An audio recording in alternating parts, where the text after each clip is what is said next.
What's important for everyone to know about the progress 6 months after launch of this APPG for longevity?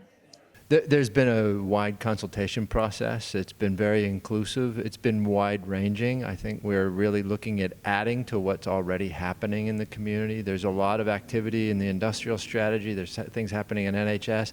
But how would he really reframe aging to be positive and look at the longevity dividend? How can things be framed in a positive way as opposed to a problem, which is where government tries to sell ideas around the business case for change, around the problems of an aging demographic. We really need to find the opportunity around the aging demographic. So we call it the longevity dividend. We heard a lot of great ideas and evidence that we had fed in from the national consultation in the past couple of months. What's your reaction to some of those ideas?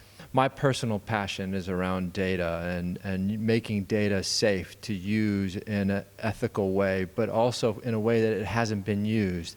So there's a concept of data philanthropy.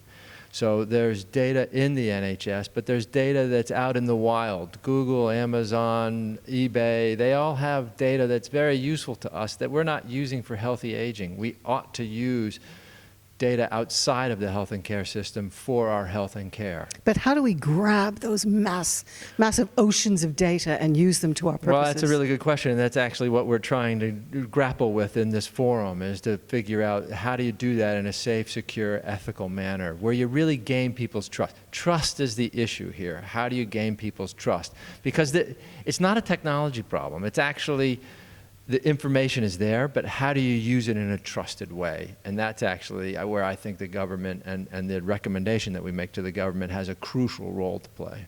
In making the recommendation and adding 5 extra years of healthy life expectancy by 2035, the overarching goal of the APPG for longevity, what do you see as the biggest challenge? Communication and narrative. Frankly, I think it's the answers are there. We need the narrative around it. How do we get people engaged in all of this? This is about behavior change at scale. This is about helping people to help themselves.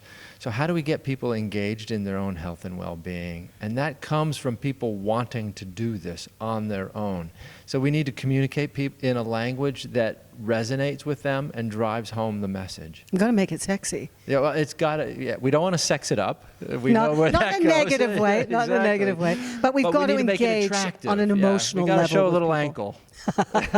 Absolutely. And just following on from that, how would you sum up to Mildred down the street or Ed the great opportunities of adding these 5 extra years to rich and poor? So I recommend people go onto YouTube and download the Nike advert 5 extra years, because they are looking at exactly the same thing for a younger generation. And the stories are wonderful. If we can create that kind of narrative across generations, I think we'll have nailed the communication.